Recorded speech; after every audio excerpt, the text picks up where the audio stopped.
إن الحمد لله نحمده ونستعينه ونستغفره ونؤمن به ونتوكل عليه ونعوذ بالله من شرور أنفسنا ومن سيئات أعمالنا من يهده الله فلا مضل له ومن يضلل فلا هادي له وأشهد أن لا إله إلا الله وحده لا شريك له وأشهد أن محمدا عبده ورسوله أرسله بالهدى ودين الحق ليظهره على الدين كله ولو كره المشركون اللهم صل على محمد وعلى آل محمد كما صليت على إبراهيم وعلى آل إبراهيم إنك حميد مجيد أما بعد فإن خير الكلام كلام الله وخير الهدي هدي محمد صلى الله عليه وسلم وشر الأمور محدثاتها وكل محدثة بدعة وكل بدعة ضلالة وكل ضلالة في النار أعوذ بالله من الشيطان الرجيم بسم الله الرحمن الرحيم يا أيها الذين آمنوا اتقوا الله حق تقاته ولا تموتن إلا وأنتم مسلمون يا أيها الذين آمنوا اتقوا الله وقولوا قولا سديدا يصلح لكم أعمالكم ويغفر لكم ذنوبكم ومن يطع الله ورسوله فقد فاز فوزا عظيما يا أيها الناس اتقوا ربكم الذي خلقكم من نفس واحدة وخلق منها زوجها وبث منهما رجالا كثيرا ونساء واتقوا الله الذي تساءلون به والأرحام إن الله كان عليكم رقيبا بسم الله الرحمن الرحيم تلك الدار الآخرة نجعلها للذين لا يريدون علوا في الأرض ولا فسادا والعاقبة للمتقين رب اشرح لي صدري ويسر لي أمري واحلل عقدة من لساني يفقهوا قولي സ്നേഹധന്യരായ സത്യവിശ്വാസികളെ, വിശ്വാസിനികളെ, സർവ്വലോക രക്ഷിതാവായ റഹ്മാനായ റബ്ബിന്റെ ആജ്ഞകളും നിർദ്ദേശങ്ങളും ജീവിതത്തിന്റെ മുഴുവൻ മേഖലകളിലും കെടുവിന്റെ പരമാവധി പുലർത്തിയും പാലിച്ചും തഖ്വ മുറുകെ പിടിച്ചും മുന്നോട്ട് പോകണമെന്ന് പറയുന്ന എന്നോട് ആദ്യമായും തുടർന്ന് നിങ്ങൾ ഓരോരുത്തരോടും ഓർമ്മപ്പെടുത്തുകയാണ്, ഉപദേശിക്കുകയാണ്. റഹ്മാനായ റബ്ബ് അവനെ പരിപൂർണാർത്ഥത്തിൽ ഉൾക്കൊണ്ട് ജീവിതം ക്രമപ്പെടുത്തി മുന്നോട്ട് പോകുവാനും ഈമാൻ കിട്ടി മരിക്കുവാനും ബർസഖിൽ രക്ഷപ്പെടുവാനും പരലോകത്ത് ഒന്നാമതായിക്കൊണ്ട് സ്വർഗത്തിലെത്താനൊക്കെയുള്ള തൗഫീഖ് നമുക്കെല്ലാവർക്കും എല്ലാ നിലക്കും അല്ലാഹു സുബ്ഹാനഹു വ തആല സൗകര്യപ്പെടുത്തി തരുമാറാകട്ടെ. സഹോദരങ്ങളെ, ഒരു വിശ്വാസിയുടെ മുഖമുദ്രയായി റസൂൽ കരീം സ്വല്ലല്ലാഹു അലൈഹി വസല്ലമ പഠിപ്പിച്ച മഹത്തരമായ സ്വഭാവ ഗുണമാണ് വിനയം എന്ന് പറയുന്നത്.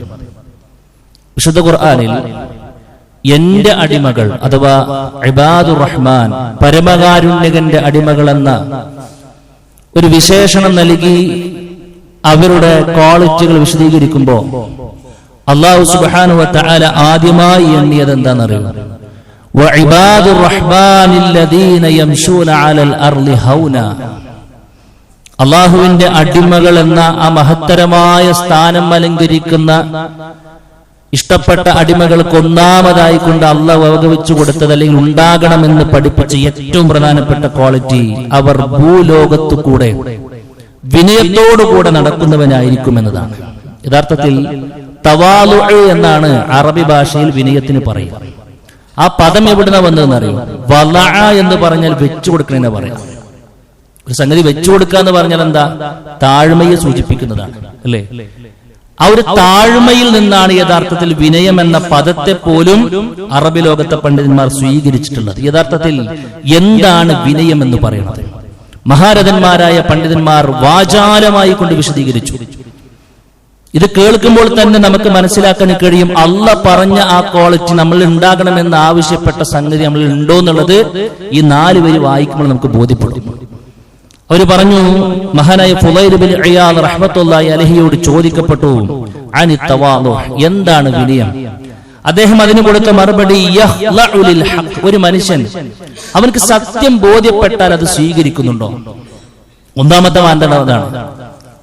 താൻ പിടിച്ച മുയലിന് 3 കൊമ്പ് എന്ന മാനദണ്ഡം മാറ്റിവെച്ച് ബോധ്യപ്പെട്ട സത്യത്തിന്റെ പിന്നാലെ അവൻ പോകുന്നുണ്ടോ? യഹ്ലഉ ലിൽ ഹഖ് വയൻഖാദു ലഹു വയഖ്ബലഹു മിമ്മൻ ഖാല, അത് ആര് പറയട്ടെ, ആര് പറഞ്ഞാലും സ്വീകരിക്കാൻ റെഡിയാണോ? അദ്ദേഹം ആര് പറഞ്ഞാലും എന്നതിന് അദ്ദേഹം വിശദീകരിക്കുന്നുണ്ട്, വലൗ സമിഅഹു മിൻ സബിയിൻ ഖബലഹു, ഒരു ചെറിയ കുട്ടി വന്നിട്ടാണ് അത് പറഞ്ഞതെന്ന് കൂട്ടുക, അവൻ പറഞ്ഞതാണ് കാര്യമെങ്കിൽ ഈ ആരെന്നോട് ചോദിക്കാൻ എന്ന മൈൻഡില്ലാതെ ബോധ്യപ്പെട്ട അവൻ പറഞ്ഞത് ശരിയാണല്ലോ, സംഗതി ഇന്നേക്കാൾ എത്രയോ ചെറുതാണ്, പക്ഷെ അവന് പറഞ്ഞതാണ് ശരി എങ്കിൽ അത് സ്വീകരിക്കാനുള്ള മെന്റാലിറ്റി ഉണ്ടോ? അവനിക്ക് വിനയമുള്ളൂ എന്നാണ്. വലൗ സമിഅഹു മിൻ അജ്ഹലിൻ നാസ് ഖബലഹു, പിന്നെ പറഞ്ഞെന്താണെന്നറിയോ? നാട്ടിൻ പുറത്തെ ഏറ്റവും വലിയ അവിവേകിയായ മനുഷ്യൻ, സാധാരണഗതിയിൽ അദ്ദേഹം എന്ത് പറഞ്ഞാലും അവിവേക പറയാറുള്ളൂ, പൊട്ടത്തരം എന്നൊക്കെ നമ്മൾ സാധാരണ പറയാറുണ്ടല്ലോ, അങ്ങനെ അദ്ദേഹം സംസാരിക്കാറുള്ളൂ. പക്ഷെ ഈ വിഷയം ഇദ്ദേഹം സാധാരണ അവിവേകം സംസാരിക്കുന്ന ഒരു മനുഷ്യൻ ഇപ്പോൾ പറഞ്ഞത് ശരിയാണ് എങ്കിൽ അദ്ദേഹത്തിന്റെ വാക്ക് പോലും എടുക്കാനുള്ളൊരു മൈൻഡും മനസ്സ് കാണിക്കുന്നവനെ വിനയമുള്ളൂ എന്ന് അവർ നമ്മളെ ക്ലിയർ ആയിക്കൊണ്ട് പഠിപ്പിക്കുകയാണ്. സുഹൃത്തുക്കളെ, ഉണ്ടോ നമ്മളിൽ ആ ഗുണം? അള്ളാഹു ആദ്യമായിക്കൊണ്ട് വിശ്വാസിൽ ഉണ്ടാകണമെന്ന് പഠിപ്പിച്ച കാര്യമാണ്. മഹാരഥന്മാരായ പണ്ഡിതന്മാർ ഏതെല്ലാം രംഗങ്ങളിൽ നമ്മൾ പ്രത്യേകം വിനയമുള്ളവനാകണമെന്ന് പഠിപ്പിച്ചാൽ ഒന്ന്, സ്വന്തത്തോട് വിനയം ഉണ്ടാകണം. എന്താ സ്വന്തത്തോട് വിനയം ഉണ്ടാകുക എന്ന് പറഞ്ഞാൽ? മറ്റുള്ളവരെക്കാളൊക്കെ ഞാൻ എത്രയോ ചെറുതാണെന്ന ബോധം. എന്തെല്ലാം നന്മകൾ നമ്മൾ ചെയ്യുമ്പോഴും എനിക്കൊന്നും ചെയ്യാൻ കഴിഞ്ഞിട്ടില്ല എന്ന ബോധം. ഒരു പക്ഷേ സജീവമായി ദഅവ രംഗത്തുണ്ടാകാം, ഇബാദത്തിനൊക്കെ മുൻപന്തിയിൽ ഉണ്ടാകാം, എല്ലാ കാര്യങ്ങളും ശ്രദ്ധിക്കുന്നുണ്ടാകും. ഇതൊന്നും ശ്രദ്ധിക്കാത്ത ചില ആളുകളെ കാണുമ്പോൾ അവനേക്കാളൊക്കെ എത്രയോ മുകളിലാണല്ലോ ഞാൻ എന്ന ഒരു ഖ്യാതി നമ്മൾ നമുക്ക് വേണ്ടി വെച്ചു കൊടുക്കരുതേ സുഹൃത്തുക്കളെ. അങ്ങനത്തെ ഒരു മൈൻഡേ നമുക്ക് ഉണ്ടാകാൻ പാടില്ല. മുൻഗാമികളെ കരയിപ്പിച്ച കാര്യം എന്താണെന്നറിയോ? നമ്മളെക്കാളൊക്കെ എത്രയോ വേഗതയിൽ സ്വർഗത്തിന് വേണ്ടി എല്ലാ രാവും പകലും അധ്വാനിച്ച മുൻഗാമികൾ കരഞ്ഞ ചില വിഷയങ്ങളുണ്ട്. അല്ലെ, ഏതാണെന്നറിയോ? ഒന്ന്, قال بعض السلف لو اعلم ان الله قبل مني تسبيحه, ഞാൻ പറഞ്ഞ ഒരു സുബ്ഹാനല്ലാഹ് എന്നൊരു വാക്ക് എന്റെ റബ്ബ് സ്വീകരിച്ചിട്ടുണ്ട് എന്ന് എനിക്കെങ്ങാനും അറിയാൻ കഴിഞ്ഞിരുന്നുവെങ്കിൽ ലതമന്നൈതു അൻ അമൂത് അൽആന, ഇപ്പോൾ ഞാൻ മരിക്കണമെന്ന് ഞാൻ ആഗ്രഹിച്ചു പോകുന്നതാണ്. എന്തേ മരണത്തെ ആഗ്രഹിക്കാത്തത്? ഞാൻ ചെയ്തതൊന്നും ശരിയായിട്ടുണ്ടാകില്ലെന്ന് ഉറപ്പില്ലാത്തത് കൊണ്ടായെന്നാണ്. ഒരു സുബ്ഹാനല്ലാഹ് പോലും നമ്മൾ ചെയ്ത് സ്വീകരിച്ചു എന്ന് ദുനിയാവിന്റെ മുകളിൽ പറയാൻ സുഹൃത്തുക്കളെ നമുക്ക് എന്ത് അധികാരമാണുള്ളത്? അതുകൊണ്ട് എന്തെല്ലാം നന്മകൾ ചെയ്യുമ്പോഴും ഈ സാധുവിന് ഒന്നും ചെയ്യാൻ കഴിഞ്ഞിട്ടില്ല, അള്ളാഹ് ഒരുക്കി വെച്ച സ്വർഗം നേടാൻ മാത്രം ഒന്നും ഞാൻ വളർന്നിട്ടില്ല എന്ന് നമ്മളെ പറ്റി ചിന്തിക്കണമെന്നാണ് പറയാനുള്ളത്. രണ്ടാമത്തെ കാര്യം, നമുക്ക് വിനയം വേണ്ടത് ഏത് മേഖലയിലെന്നറിയോ? അറിവ് സമ്പാദിക്കുന്ന വിഷയത്തിലാ സുഹൃത്തുക്കളെ. അറിവ് എപ്പോഴാ കിട്ടുക? അത് ആര് പറഞ്ഞാലും, അത് എത്ര ചൊറിയാനാണ് പറയുന്നതെങ്കിലും സ്വീകരിക്കാൻ നമുക്ക് ഉണ്ടാകണം എന്നുള്ളതാണ്. എത്ര പ്രായത്തിന് താഴെയുള്ള ആളാണ്, അവൻ പ്രമാണങ്ങൾ ഉദ്ധരിച്ചിട്ട് പറഞ്ഞു തരുന്നുണ്ടെങ്കിൽ പിന്നെ ഒരു ഈഗോ ഇല്ലാതെ സ്വീകരിക്കാനുള്ള മനസ്സ് നമുക്ക് ഉണ്ടാകുക എന്നുള്ളതാണ്. നമ്മളത്രയൊന്നും ചിലപ്പോ അവൻ പിന്നെ വയസ്സും കാര്യങ്ങളൊന്നും ഉണ്ടാവില്ല, നമ്മളത്ര എക്സ്പീരിയൻസ് ഒന്നും ഒരു പക്ഷെ അവനക്ക് ഉണ്ടാവില്ല. പക്ഷെ ആ പറഞ്ഞത് അത് പ്രമാണത്തിന്റെ അടിസ്ഥാനത്തിലാണെങ്കിൽ അത് സ്വീകരിക്കാനുള്ള മനസ്സ് നമുക്ക് ഉണ്ടാകണമെന്നാണ്. മഹാനായ ഇബ്നു ഉമർ റളിയല്ലാഹു അൻഹു വളരെ ചെറിയ പ്രായത്തിലിരിക്കുന്ന സമയത്ത് പോലും നല്ല വലിയ സ്വഹാബാക്കൾ മാത്രം ഇരിക്കുന്ന വൈജ്ഞാനിക സദസ്സിൽ അദ്ദേഹം ഉണ്ടായിരുന്നു എന്നുള്ളതാണ്. കാരണം അദ്ദേഹത്തിന്റെ ഇൽമിനാണ് അവർ സ്ഥാനം കൊടുത്തത്, അദ്ദേഹത്തിന്റെ അറിവിനാണ് അവർ സ്ഥാനം കൊടുത്തത്. അദ്ദേഹം പ്രത്യേകം വലിയ സ്വഹാബാക്കൾ ഇരിക്കുന്ന മജ്ലിസിൽ അദ്ദേഹത്തെ ഇരുത്താറുണ്ടായിരുന്നു എന്നുള്ളതാണ്. മഹാനായ അബ്ദുല്ലാഹ് ഇബ്നുൽ മുഅത്തസ് റഹ്മത്തുള്ളാഹി അലൈഹി പറയുന്നുണ്ട്, അത്തവാലുഉ ഫീ ത്വലബിൽ ഇൽമി അക്സറുഹും ഇൽമ, അൽ മുതവാലിഉ ഫീ ത്വലബിൽ ഇൽമി അക്സറുഹും ഇൽമ. ആർക്കാണ് ഏറ്റവും കൂടുതൽ അറിവ് കിട്ടാന്ന് അറിയോ? ഏറ്റവും കൂടുതൽ വിനയമുള്ള ആളുകൾക്കാണ് ഏറ്റവും കൂടുതൽ അറിവ് കിട്ടാന്നുള്ളത്. കാരണം വിനയുള്ള ആളുകളാണ് എന്തിലൊക്കെ പോയി ചോദിക്കൊള്ളൂ. അതിന് അദ്ദേഹം ഒരു ഉദാഹരണം പറഞ്ഞെന്നറിയോ? കമാ അന്നൽ മകാനൽ മുൻഖഫൽ അക്സറുൽ ബുഖാഇ മാഅ. ഈ വളഞ്ഞ കുറച്ച് കുണ്ടുള്ള ഭാഗത്താണല്ലോ ഏറ്റവും കൂടുതൽ വെള്ളം നിൽക്കുക, അല്ലെ? ഇങ്ങനെയുള്ള സ്ട്രൈറ്റ് ആയി നിൽക്കുന്ന സമയത്ത് എവിടെയും വെള്ളം നിൽക്കും. വെള്ളം ശേഖരിക്കണമെങ്കിൽ കുണ്ടുള്ള പാത്രമാകണം.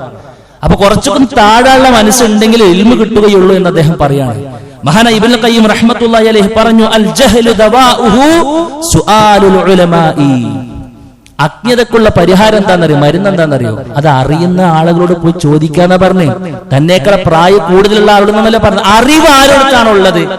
അറിവ് ആരടുത്താണുള്ളത് അവിടെ ചോദിക്കാൻ. സുഹൃത്തുക്കളെ, ഒന്നും നമുക്ക് തടസ്സമാകാൻ പാടില്ല. അങ്ങനത്തെ ഒരു മൈൻഡ് ഉണ്ടെങ്കിലേ നമ്മൾ വിനയമുള്ള മനുഷ്യനാണെന്ന് പറയുന്ന അർത്ഥമുള്ളൂ എന്നാണ്. മൂന്നാമത്തെ കാര്യം, ആളുകളോട് ഇടപഴകുമ്പോഴാണ് നമുക്ക് വിനയമുണ്ടാകേണ്ടത്. ആരെയും സുഹൃത്തുക്കളെ വേർതിരിച്ച് കാണരുത്. ഓരോരുത്തർക്കും അർഹിക്കുന്ന പരിഗണന കൊടുക്കാൻ നമുക്ക് കഴിയണം. ഓരോരുത്തരുടെയും കഴിവുകൾ വിഭിന്നമാണ്. എല്ലാവരിൽ നിന്നും എല്ലാം പ്രതീക്ഷിക്കരുത്. അതിങ്ങനെ സംഗതി ഉണ്ടാവില്ല. ഇദ്ദേഹത്തിൽ നിന്ന് കിട്ടുന്ന സംഗതി തന്നെ അദ്ദേഹത്തിന് കിട്ടുന്ന പറഞ്ഞ് നടക്കുമോ? നമുക്ക് കൊടുക്കാൻ കഴിയുമോ അവരന്മാർക്ക്? പിന്നെ എങ്ങനെ നമ്മൾ മറ്റുള്ളവരിൽ പ്രതീക്ഷിക്കുക? അതുകൊണ്ട് ഓരോരുത്തരുടെയും ആ ഒരു കഴിവിനെ നമ്മൾ മനസ്സിലാക്കി അവന്റെ സ്ഥാനത്തെ ബഹുമാനിക്കാൻ നമുക്ക് കഴിയണം. അവൻ ഒരു മേഖല ഒരു പക്ഷേ താഴെയായിരിക്കും, പക്ഷെ മറ്റൊരു മേഖല അവൻ ഏറ്റവും ഉഷാറായിരിക്കും. അവിടെ ബഹുമാനിക്കാൻ നമുക്ക് കഴിയണം. ഒരു പെരുമ സുഹൃത്തുക്കളെ നമുക്ക് ഉണ്ടാകരുത്. പെരുമ നടിക്കുന്ന ഏർപ്പാട് നമ്മളെടുത്തുണ്ടാകാൻ തന്നെ പാടില്ല. അല്ലാഹുവിന്റെ റസൂൽ സ്വല്ലല്ലാഹു അലൈഹി വസല്ലം പറയാ, ഇന്നല്ലാഹ ഔഹാ ഇലയ്യ അൻ തവാലഉ ഹത്താ ലാ യഫ്ഖർ അഹദുൻ അലാ അഹദിൻ. അള്ളാഹു എനിക്ക് ബോധനം നൽകിയിരിക്കുന്നു, വഹ്യ് നൽകിയിരിക്കുന്നു. എന്താ ബോധനം? എന്താ വഹ്യ്? നിങ്ങൾ പരസ്പരം വിനയത്തോടുകൂടെ നടക്കണം കേട്ടോ. ഒരാളും ഒരാളേക്കാൾ പെരുമ നടിക്കുന്നൊരു സാഹചര്യം ഉമ്മത്ത് മുഹമ്മദിൽ ഉണ്ടാകാൻ പാടില്ല എന്ന് റസൂൽ കരീം സ്വല്ലല്ലാഹു അലൈഹി വസല്ലമ നമ്മളെ പഠിപ്പിക്കുകയാണ്. അല്ലെങ്കിൽ നമുക്കൊക്കെ സുഹൃത്തുക്കളെ എന്താണ് പെരുമ നടിക്കാൻ മാത്രമുള്ളത്? ഒക്കെ റബ്ബ് തന്നതല്ലേ അടുത്തുള്ളൂ. അള്ളാഹു നമുക്ക് നൽകിയ ഔദാര്യമല്ലാത്ത വേറെ എന്തെങ്കിലും നമ്മുടെ അടുത്തുണ്ടോ? ഒന്നുമില്ല. അങ്ങനെ പെരുമ നടിക്കാത്ത മനുഷ്യന് നാളെ പരലോകത്ത് കഴിവുണ്ടായിട്ടും പെരുമ നടിക്കാതെ മുന്നോട്ട് പോയ മനുഷ്യനെ നാളെ പരലോകത്ത് കൊണ്ടുവരുന്നുണ്ട്. അല്ലാഹുവിന്റെ റസൂൽ സ്വല്ലല്ലാഹു അലൈഹി വസല്ലം പഠിപ്പിക്കുകയാണ്, മൻ തറക്കൽ ലിബാസ തവാലുഅൻ ലില്ലാഹ് വഹുവ യഖ്ദിറു അലൈഹി ദഅാഹു യൗമൽ ഖിയാമത്തി അലാ റൂസിൽ ഖലായിഖി ഹത്താ യുഖയ്യിറു മിൻ അയ്യി ഹുലലിൽ ഈമാൻ ശാഅ യൽബിസുഹാ.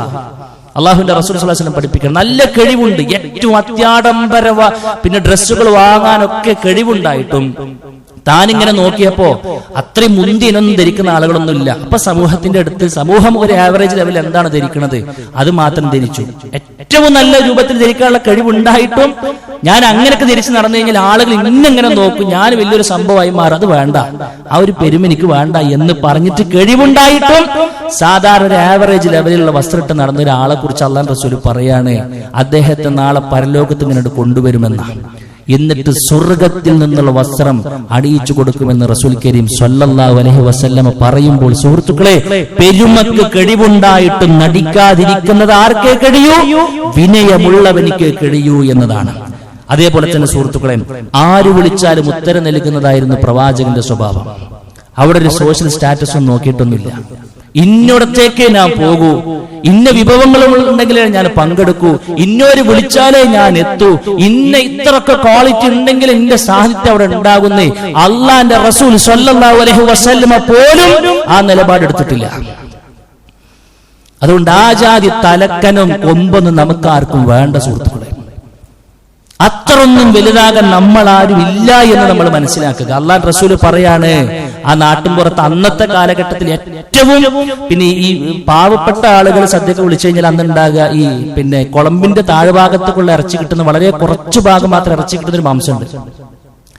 അതുണ്ടാക്കിയിട്ട് എന്നെ ക്ഷണിച്ചു കഴിഞ്ഞാൽ അജിബ്തു, ഞാൻ ഉത്തരം നൽകുമെന്ന് റസൂൽ കരീം സ്വല്ലല്ലാഹു അലൈഹി വസല്ലം പഠിപ്പിച്ച ആ മാതൃകയാണ് നമുക്കൊക്കെ ഉണ്ടാകേണ്ടത് എന്നുള്ളത് സൂചിപ്പിക്കുകയാണ്. നാലാമത്തെ കാര്യം എന്താണെന്നറിയോ?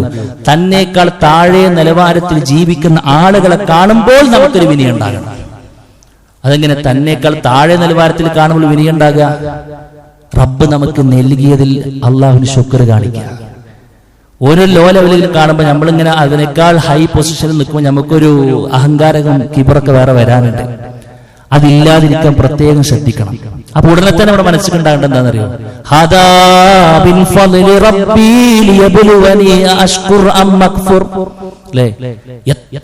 എത്രയോ ആഡംബരങ്ങൾ നൽകിയ മഹാനായ സുലൈമാൻ നബി അലൈഹി സ്വലാത്തു വസ്സലാം ഒരു മനുഷ്യൻക്കും പിന്നെ ഒരു ലോകത്തും ലഭിക്കാത്ത അത്രയും വലിയ അനുഗ്രഹങ്ങൾ ലഭിച്ചപ്പോൾ അദ്ദേഹം പറഞ്ഞെന്താണെന്നറിയോ? ഇതൊക്കെ എന്റെ ചോര നീരാക്കി ഞാൻ എടുത്തതോ, എന്റെ പവർ കൊണ്ട് നേടിയതോ, എന്റെ സമ്പാദ്യം കൊണ്ട്, എന്റെ സാമർത്ഥ്യം കൊണ്ട് ഞാൻ വെട്ടിപ്പിടിച്ചതോ ഒന്നൊന്നല്ല. ഹദാ മിൻ ഫദ്ലി റബ്ബി, ഇതെന്റെ റബ്ബിന്റെ ഔദാര്യമാണ്. അതൊരു വിനയാണ് സുഹൃത്തുക്കളെ, അതൊരു വിനയാണ്, ശുക്റാണ്.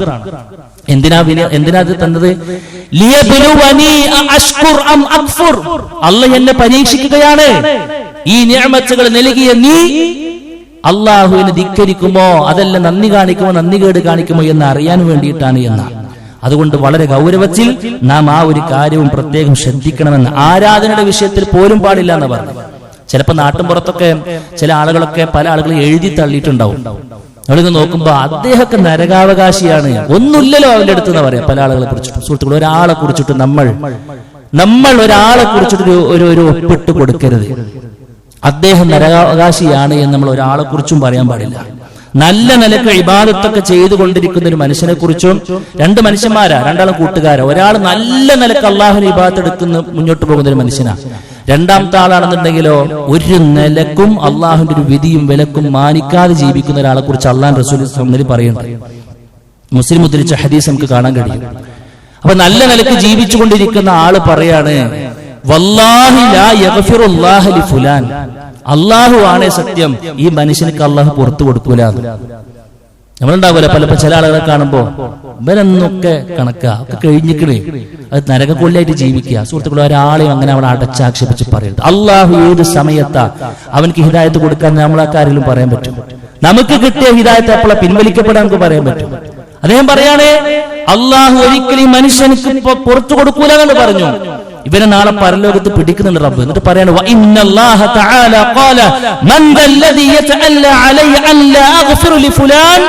അള്ളാഹു വളരെ ഗൗരവ സ്വഭാവത്തിൽ അവരോട് ചോദിക്കും, ഞാൻ അവർക്ക് പുറത്തു കൊടുക്കൂല എന്ന് പറയാൻ നീ ആരാ?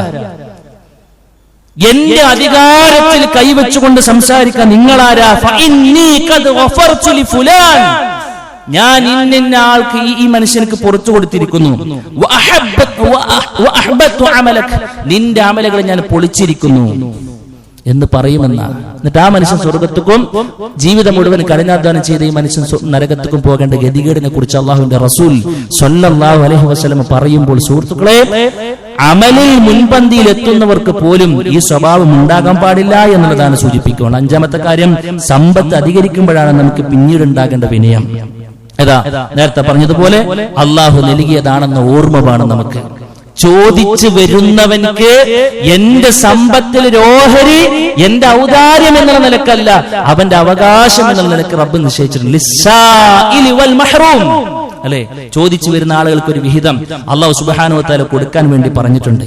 അവകാശികൾക്ക് കൊടുക്കേണ്ടതാണ് സ്വതക്കയും അതേപോലെ സക്കാത്തും ഒക്കെ. അതൊന്നും നമ്മുടെ ഒരു പവർ കാണിക്കാനോ നമ്മുടെ ഒരു ഔദാര്യം കണക്കെ കൊടുക്കാനോ അതിന്റെ ഒരു ക്രെഡിറ്റോ അതിന്റെ ഒരു പോപ്പുലാരിറ്റിയോ ഒന്നും നമ്മൾ ആരും പോക്കറ്റിൽ ഇടേണ്ട ഒരു കാര്യമില്ല സുഹൃത്തുക്കളെ. അതൊക്കെ പടച്ചറബ് നമ്മുടെ കൈകൾ തൽക്കാലം ഏൽപ്പിച്ച മുതല. എന്തുണ്ടാക്കിയാൽ എന്താ, എന്തൊക്കെ ഉണ്ടാക്കിയാലും പാവപ്പെട്ടവനും പിന്നെ നല്ല സമ്പത്തുള്ള ഒരാളും പോകുമ്പോ ഒരുപോലെയല്ലേ പോകുക. ആ 3 തൊണ്ടം തുണിയല്ലാതെ ഒരു ഒറ്റ അധികം എടുക്കാൻ നമുക്ക് കഴിയില്ല എന്നാണ്. അതുകൊണ്ട് സുഹൃത്തുക്കളെ, ആ ഒരു സമ്പത്തൊക്കെ കാര്യമായിട്ട് കൈകളിലേക്ക് വരുമ്പോൾ അള്ളാഹുലേക്ക് ഒരു വിനയം പ്രകടിപ്പിച്ച് നന്ദിയിൽ അടിമയായിക്കൊണ്ട് മാറാൻ നമുക്ക് കഴിയേണ്ടതുണ്ട് എന്ന. 6ാമത്തെ വിഭാഗം എന്താണെന്നറിയോ? നമ്മളൊരു നേതൃത്വത്തിൽ ഇരിക്കുമ്പോഴാണ്. നമ്മൾ വലിയൊരു ഒരു ഉന്നതമായ സ്ഥാനത്ത് ഒരു ജോലിയാകാം, എന്തുമാകാം. അപ്പൊ നമ്മളെടുത്ത് ഇങ്ങനെ ഒരാൾ വന്നിട്ട് പേപ്പർ ഇതൊന്നും ചെയ്തെന്ന് പറയുമ്പോൾ നമ്മളിങ്ങനെ വലിയ സംഭവം, അവനെങ്ങനെ ഒരു നടത്തം നടക്കേണ്ടവന്റെ 10 തവണ നടത്തിക്കുക. സുഹൃത്തുക്കളെ, വിശ്വാസിയിൽ നിന്നും ഉണ്ടാകാൻ പാടില്ല. അതൊന്നും ചെയ്യുന്നത് വലിയ അന്യായമാണ്. നിനക്ക് പോകാനുള്ളത് നരകത്തിലേക്കാണ് ആ പണിയെടുക്കുന്ന ആളുകൾ. നല്ലോണം ആലോചിച്ചോളി. നിന്നെ അവിടെ ഇരുത്തിയത് റബ്ബാണെങ്കിൽ, ആ ഇസ്സത്ത് നിനക്ക് നൽകിയത് റബ്ബാണെങ്കിൽ, അവിടുന്ന് താഴെ ഇറക്കാൻ റബ്ബിനറിയാം. നിന്നെ ചിരിപ്പിച്ചത് റബ്ബാണെങ്കിൽ നിന്നെ കരയിപ്പിക്കാൻ റബ്ബിനറിയാം. ആ ബോധ്യം ഉണ്ടായിക്കോട്ടെ. അതുകൊണ്ട് സുഹൃത്തുക്കളെ, ഒരു നേതൃ പദവിയിൽ ഇരിക്കുന്നവന്റെ ക്വാളിറ്റി എന്താണെന്ന് റഹ്മാനായ റബ്ബ് നമ്മളെ പറയുന്നുണ്ട്. ഫബിമാ റഹ്മത്തിൻ മിനല്ലാഹി ലിൻത ലഹു. അള്ളാഹിന്റെ റസൂലല്ലേ ഏറ്റവും ഉന്നതമായ പദവിയിൽ ഇരുന്ന ആള്. അള്ളാഹിന്റെ റസൂൽ സ്വല്ലല്ലാഹു അലൈഹി വസല്ലമയെ കുറിച്ച് പറയാം, നീ ഏറ്റവും നല്ല സ്വഭാവമുള്ളതായത് കൊണ്ടാണ് നിന്റെ ചുറ്റിലെ ആളുകൾ നിൽക്കണമെന്നുള്ള. അപ്പൊ അതിന്റെ ക്വാളിറ്റി എന്താ? ഒരു നേതൃത്വ സ്ഥാനത്തിരിക്കുമ്പോൾ ഏറ്റവും നല്ല സ്വഭാവം ഉണ്ടാകണം. നീ പരുഷ സ്വഭാവിയാണെങ്കിൽ നിന്നെ വിട്ട ആളുകൾ ഓടി അകലുമെന്ന. അതുണ്ടാകാൻ പാടില്ല. പിന്നെ പറഞ്ഞു ഫഅഫു അൻഹും, അവർക്ക് നീ മാപ്പ് കൊടുക്കണം. നിന്റെ അധികാരത്തിൽ ആരെങ്കിലും ഉണ്ടെങ്കിൽ, തെറ്റുകളുണ്ടെങ്കിൽ നീയാണ് അവർക്ക് മാപ്പ് കൊടുക്കേണ്ടത്. തിരുത്താനുള്ള അവസരം നീയാണ് കൊടുക്കേണ്ടത്. വസ്തഗ്ഫിർ ലഹും, അവർക്ക് വേണ്ടി പൊറുക്കലിനെ ചോദിക്കേണ്ടത് നിന്റെ ഡ്യൂട്ടിയാണ്. പിന്നെ പറഞ്ഞു വശാവിർഹും ഫിൽ അംരി, എന്ത് കാര്യം ഉണ്ടെങ്കിലും അവരോട് കൂടി ആലോചിക്കുക. അത് ഞാനുണ്ട് ഇവിടെ, എനിക്കറിയാം എങ്ങനെ കൊണ്ടുനടക്കാന്നുള്ളത്. നിങ്ങളോട് ചോദിക്കേണ്ട ആവശ്യമില്ല എന്നുള്ളതല്ല. വിശ്വാസികളാണോ നമ്മൾ? പിന്നെ ഞാൻ ഒരു കാര്യം ചെയ്യാൻ ഉദ്ദേശിക്കുന്നുണ്ട്, എന്തെങ്കിലും അഭിപ്രായം എന്തിലൊക്കെ ഉണ്ടെങ്കിൽ പറയാനട്ടുള്ളൂ അല്ലെ? എന്തൊരു നല്ല മനസ്സാ സുഹൃത്തുക്കൾ. അത് എത്ര വിലയുള്ള മനുഷ്യന്റെ ഒരു സ്വഭാവമാണത്. അങ്ങനെ ആകണം എന്നാ പറയണത്. നമ്മൾ എത്ര ഉണ്ടെങ്കിലും നമ്മുടെ വാപ്പാനിമ്മാക്കുന്ന ഒരു അക്ഷരാഭ്യാസം ചിലപ്പോൾ ഉണ്ടാവൂല. എന്നാലും കാര്യങ്ങൾ തീരുമാനിക്കുന്ന അവരോട് കൂടി ചോദിച്ചു, ഉമ്മ ഞാൻ ഇന്നൊരു ബിസിനസ് തുടങ്ങാൻ വേണ്ടി ഉദ്ദേശിക്കുന്നുണ്ട്, അതിനൊന്നൊരു സാധനം ചിലപ്പോൾ ഒന്നും തിരിഞ്ഞോളന്നുണ്ടാവില്ല. നമ്മൾ പറയുന്ന ടേംസും കണ്ടീഷൻസും ഒന്നും അതിന് മനസ്സിലാകുണ്ടാവില്ല. എന്നാലും പറയുന്ന കുട്ടിക്ക് നല്ലത് വരുത്തുള്ളൂ മതി. പക്ഷെ ആ പരിഗണന ഉണ്ടല്ലോ, അതൊരു വിനയത്തിൽ ഉണ്ടാകുന്ന സംഗതിയാണ്. ഓർക്കൊക്കെ എന്താ എഴുത്ത് വായന അറിയാം അല്ലേ? അവരൊക്കെ ഇവിടെ പള്ളിക്കൂടം കണ്ടിട്ടുള്ളത്. എന്നിട്ട് ബെനിബന്റെ എഡ്യൂക്കേഷൻ പിന്നെ സ്റ്റാറ്റസ് ഒക്കെ ഇങ്ങനെ പറഞ്ഞ് വമ്പ സംഭവമാക്കിയിട്ട് ഇങ്ങനെ പോണ ഗർവുണ്ടല്ലോ, അതൊരു വിശ്വാസം ഉണ്ടാകാൻ പാടില്ല എന്നാണ് അള്ളാഹുവിന്റെ റസൂൽ സ്വല്ലല്ലാഹു അലൈഹി വസല്ലം പഠിപ്പിക്കുന്നത്. മാതാപിതാക്കളുടെ വിഷയത്തിൽ വളരെ ഗൗരവത്തിൽ വിനയപ്പെടാൻ വേണ്ടി അള്ളാഹുവിന്റെ റസൂൽ അല്ലാഹു സുബ്ഹാനഹു വ തആല പറഞ്ഞു, വഖ്ഫിദ് ലഹുമാ ജനാഹൽ ദുല്ലി മിനർ റഹ്മ, നിന്റെ കരുണയുടെ ആ ചിറക് അവർക്ക് നീ എപ്പോഴും താഴ്ത്തി കൊടുക്കണമെന്നാണ്. അവർക്ക് നീ എപ്പോഴും താഴ്ത്തി കൊടുക്കണം. നീ എത്ര ഉന്നതമായ സാമ്പത്തിക നിലവാരത്തിൽ ജീവിക്കുന്നവരാണെങ്കിലും, നീ എത്രത്തോളം അറിവ് നേടിയ ആളാണെന്നുണ്ടെങ്കിലും, ഒന്നുപോലും ഇല്ലാത്ത നിന്റെ മാതാവിന്റെയും പിതാവിന്റെയും മുമ്പിൽ നീ ശിശുവാണ്, കുട്ടിയെ എന്നാണ് അവൻ നിന്നെ വിളിക്കുന്നതെങ്കിൽ അവരുടെ മുമ്പിൽ ആ കുട്ടിത്തം പ്രകടിപ്പിക്കാൻ നമുക്ക് കഴിയണമെന്നതാണ് അല്ലാഹു സുബ്ഹാനഹു വ തആല നമ്മളെ പഠിപ്പിക്കുന്നത്. നബി കരീം സ്വല്ലല്ലാഹു അലൈഹി വസല്ലമയും സ്വഹാബത്തും ഒക്കെ വിനയത്തിന്റെ മകുടോദാഹരണങ്ങളായിരുന്നു സുഹൃത്തുക്കളെ. നബി സ്വല്ലല്ലാഹു അലൈഹി വസല്ലം ഉന്നതമായ പദവി അലങ്കരിക്കുമ്പോഴും വീട്ടുകാരെ ജോലിയിൽ സഹായിച്ചിരുന്നു. സ്വഹാബാക്കൾ ആരെങ്കിലും കാണാതിരിക്കും വീട്ടിൽ പോയിക്കൊണ്ട് അന്വേഷിച്ചിരുന്നു. കുട്ടികളുമായി കൊണ്ട് കൂട്ടുകൂടിയിരുന്നു. അവരോട് ചങ്ങാത്തത്തിൽ ഏർപ്പെട്ടിരുന്നു. ആര് ക്ഷണിച്ചാലും പോകുമായിരുന്നു. മഹാനായ അബൂബക്കർ റളിയല്ലാഹു അൻഹു ഖലീഫയായപ്പോൾ വീട്ടിലെ ആടിനെ കറക്കുകയാണ്. എന്താ നിങ്ങൾക്ക് അവിടെ ഒക്കെ പണിണ്ടാകുമ്പോൾ ഇതിന് നിൽക്കുന്ന ചോദിച്ചപ്പോൾ, എനിക്ക് കിട്ടിയ സ്ഥാനം കൊണ്ട് എന്റെ ഒരു നോർമൽ ലൈഫിൽ ഒരു മാറ്റം വരുന്ന ഞാൻ എനിക്ക് ഇഷ്ടപ്പെടുന്നില്ല എന്നതാണ്. മഹാനായ ഉമർ ബിൻ ഖത്താബ് റളിയല്ലാഹു അൻഹു ഖലീഫയായി നല്ല തിരക്കുള്ള സമയത്തും സ്വന്തം വെള്ളം വീട്ടിങ്ങനെ ചുമറ്റി കൊണ്ടുപോകുന്ന സമയത്ത് ഉർവത്ത് ബിൻ സുബൈർ റളിയല്ലാഹു അൻഹു ചോദിക്കുന്നുണ്ട്, ലാ യംബഗി ലക ഹാദാ, ഇതൊന്നും നിങ്ങൾ ചെയ്യേണ്ട പണിയല്ലല്ലോ, ഇതിനൊക്കെ ഇവിടെ പരിചാരകരില്ല എന്ന അർത്ഥത്തിൽ ഖലീഫയാണ് വെള്ളം ചുമന്നു പോണത്.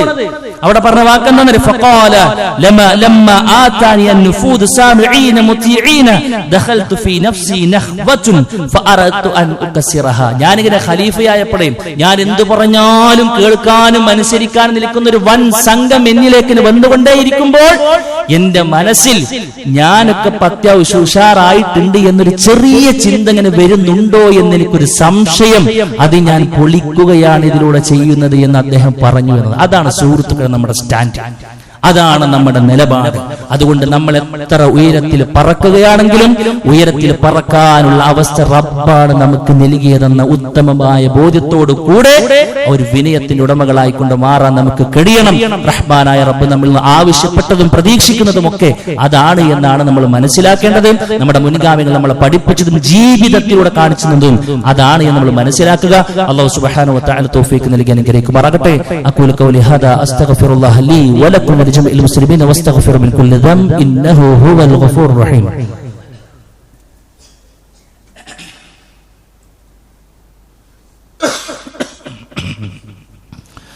الحمد لله وحده വസ്സലാത്തു വസ്സലാമു അലാ മൻ ലാ നബിയ ബഅദ.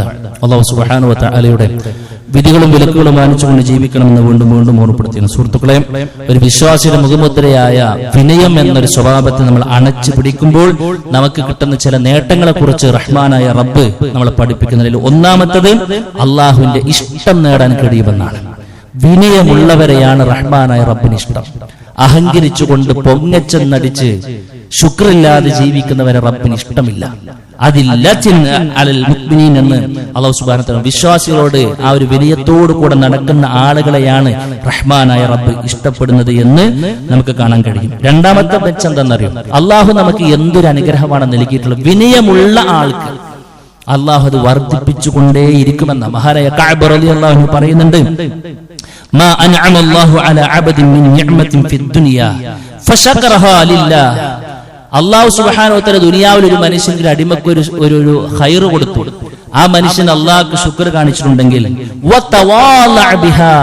ശുക്ർ കാണിച്ചു, പിന്നീട് അത് മുഖേന വിനയം കാണിച്ചു, കിട്ടിയ അനുഗ്രഹം റബ്ബ് തന്നതാണെന്ന് ഉത്തമമായ ബോധത്തോടു കൂടെ അത് വെച്ചിട്ട് ഒരാളുടെ മുൻപിൽ പോയിട്ടും ഷോ കാണിക്കാതെ പെരുമ കാണിക്കാതെ അദ്ദേഹം ഇങ്ങനെ ജീവിക്കുകയാണെങ്കിൽ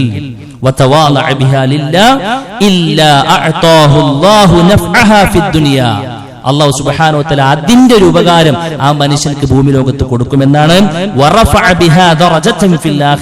അത് മുഖേന റഹ്മാനായ റബ്ബ് അവൻക്ക് പദവി പരലോകത്ത് ഉയർത്തി കൊടുക്കുമെന്നും നമുക്ക് ഹദീസിൽ കാണാൻ കഴിയും. നബി സല്ലല്ലാഹു അലൈഹി വസല്ലമയും പറഞ്ഞു, മാ നഖസത സദഖത്തുൻ മിൻ മാലിൻ. സദഖ കൊടുത്തു എന്നുള്ളത് കൊണ്ട് ഒരാളുടെയും ധനം കുറഞ്ഞിട്ടില്ല. ഒരു മനുഷ്യൻ ആളുകൾക്ക് വിട്ടുകൊടുക്കുന്നു, മാപ്പ് കൊടുക്കുന്നു എങ്കിൽ അവൻക്ക് അത് മുഖേന പ്രതാപമല്ലാതെ വർദ്ധിച്ചിട്ടില്ല. എന്നിട്ട് അല്ലാഹു റസൂൽ പറയാണ്,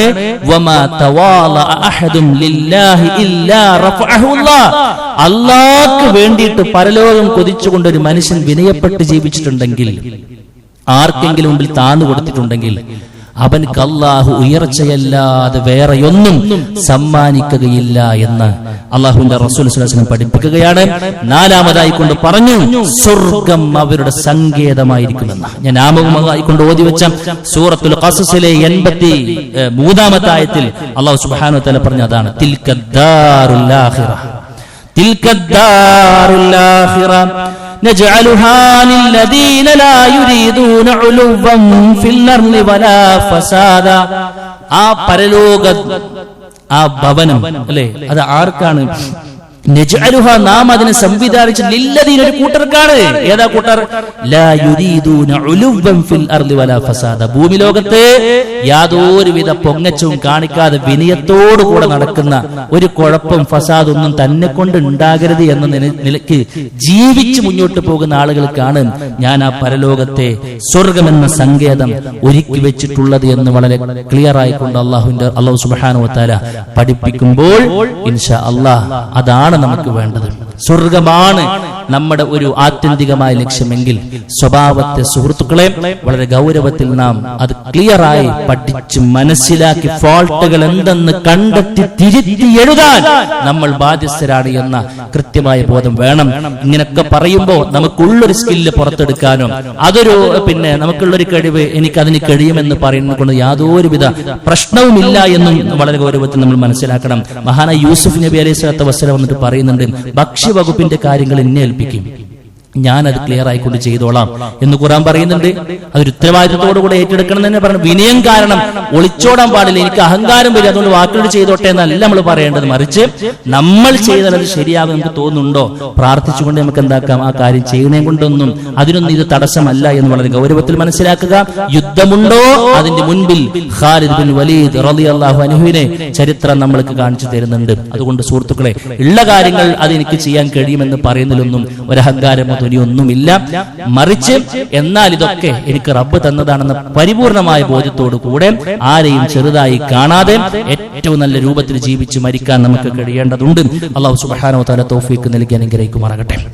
സുഹൃത്തുക്കൾ, അതേപോലെ തന്നെ ഒട്ടേറെ ദഅവാ പ്രവർത്തനങ്ങൾ നമ്മൾ നടത്തിക്കൊണ്ടിരിക്കുന്നുണ്ട്. കഴിഞ്ഞ ആഴ്ച നമ്മൾ സൂചിപ്പിച്ച നമ്മുടെ ചെറിയ മക്കൾക്ക് വേണ്ടി നമ്മൾ നടത്തി. അൽഹംദുലില്ലാഹ് ഒരുപാട് മക്കൾ അവിടെ വരാനും ആ ഒരു പ്രോഗ്രാമിൽ പങ്കെടുക്കാനും അവർക്ക് ദീനിന്റെ കാര്യങ്ങളൊക്കെ പഠിക്കാനും മനസ്സിലാക്കാനും കഴിഞ്ഞു. ഇൻഷാ അല്ലാഹ് ജനുവരി 2 നമ്മുടെ പെൺകുട്ടികൾക്ക് വേണ്ടി മാത്രം ഗേൾസ് ഗ്യാതറിംഗ് എന്ന പേരിൽ ഒരു പ്രോഗ്രാം കൂടെ നമ്മൾ നടത്താൻ വേണ്ടി ഉദ്ദേശിക്കുന്നുണ്ട്. നമുക്കറിയാം, വളർന്നു വരുന്ന നമ്മുടെ പെൺകുട്ടികളെ ഉണ്ടെങ്കിൽ ആ മാതാപിതാക്കളായിരിക്കും ഏറ്റവും കൂടുതൽ ആദിയോടുകൂടെ ജീവിക്കുന്നത് എന്നൊരു സത്യമാണ്. ഇൻഷാ അല്ലാഹ് അവർക്ക് കൊടുക്കേണ്ട ഈ ഒരു സമയത്ത് അവർക്ക് കിട്ടേണ്ട കൃത്യമായ ഒരു അധ്യാപനങ്ങൾ നൽകാൻ വേണ്ടിയിട്ട് ഇൻഷാ അല്ലാഹ് അടുത്തൊരാഴ്ച പ്രോഗ്രാം നടക്കുന്നുണ്ട്. വിശദമായ വിവരങ്ങൾ അതിന് പുറത്ത് സജ്ജീകരിച്ച അക്കൗണ്ടിൽ നമുക്ക് കാണാൻ കഴിയും. ലേഖ നമ്മൾ വായിക്കണം. ഇൻഷാ അല്ലാഹ് അതുമായി ബന്ധപ്പെട്ട ഒരു കാര്യം നമ്മൾ ശ്രദ്ധിക്കുക. ആ ഒരു പ്രായത്തിൽ നമ്മുടെ മക്കൾ ഉണ്ടെങ്കിൽ ആ ഒരു പ്രോഗ്രാമിൽ നമ്മൾ അവരെ എത്തിക്കണം എന്നുള്ളതാണ് സൂചിപ്പിക്കാനുള്ളത്. അല്ലാഹു സുബ്ഹാനഹു വ തആല നമ്മുടെ എല്ലാവിധ ദീനീപരമായ ഉദ്ദേശങ്ങളും ദഅവാ പ്രവർത്തനങ്ങളും ഒക്കെ ഏറ്റവും നല്ല രൂപത്തിൽ സ്വീകരിച്ച് മുന്നോട്ട് പോകാൻ തൗഫീഖ് നൽകി അനുഗ്രഹിക്കുമാറാകട്ടെ. അല്ലാഹുവേ, അറിഞ്ഞും അറിയാതെയും വന്നു പോയിട്ടുള്ള ചെറുതും വലുതുമായ കുറ്റങ്ങൾ വിട്ടുപുറത്ത് മാപ്പാക്കി തരണമേ റഹ്മാനെ. അല്ലാഹു, ഞങ്ങളിൽ നിന്ന് മരണപ്പെട്ടു പോയിട്ട് ഞങ്ങളുടെ മാതാപിതാക്കൾ, കൂട്ടുകുടുംബക്കാർ, ആദർശ ബന്ധുക്കൾ എല്ലാവരുടെയും ഖബറുകളിൽ വിശാലമാക്കി കൊടുക്കണമേ റഹ്മാനെ. അല്ലാഹുവേ, ഞങ്ങളെയും അവരെയും നിന്റെ ജന്നാത്തുൽ ഫിർദൗസിൽ ഒരുമിച്ച് കൂട്ടിയിരുത്തി തരണമേ റബ്ബേ. اللهم اغفر للمؤمنين والمؤمنات والمسلمين والمسلمات والأحياء منهم والأموات إنك مجيب دعوات يا قاضي الحاجات. اللهم أجرنا من النار، اللهم أجرنا من النار، اللهم أجرنا من النار. ربنا تقبل منا إنك أنت السميع العليم وتب علينا إنك أنت التواب الرحيم. آمين آمين برحمتك يا أرحم الراحمين.